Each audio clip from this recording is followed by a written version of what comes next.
Mahigit isang buwan na mula nang tumama ang bagyong Tino, pero hindi pa rin tuluyan nakakabangon ang mga binagyo sa Dinagat Islands. Kaya sa pagpapatuloy ng Operation Bayanihan ng GMA Kapuso Foundation, tinawid natin ang isla para hatiran sila ng tulong ngayong Kapaskuhan.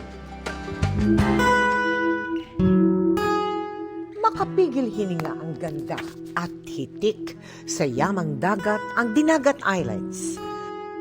Pero ang ganda ng isla, napapalitan ng kalunos-lunos na sitwasyon. Isa ito sa madalas mapuruhan ng bagyo, gaya ng nagdaang bagyong Tino. Meron tayong 723 na mga totally damaged na mga bahay at 6,095 partially damaged na mga bahay.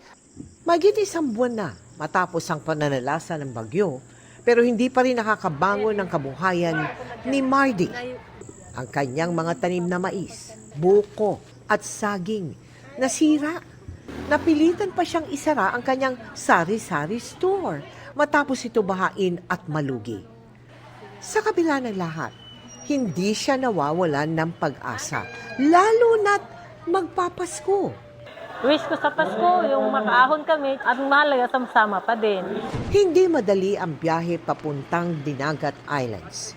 Pero sinikap ng GMA Kapuso Foundation at ng Philippine Coast Guard na maihatid ang tulong sa mga nasalantang residente sa bayan ng Tubahon at Loreto.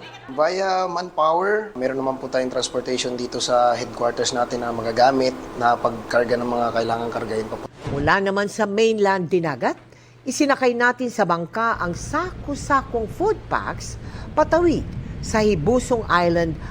Ang mga estudyante doon nagtitiis at nagsisiksikan sa mga tent matapos masira ang bubong ng kanilang eskwelahan.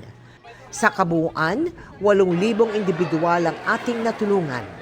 At sa mga nais makiisa sa aming mga projects, maaari po kayo magdeposito sa aming mga bank account o magpadala sa Cebuana Luwalier.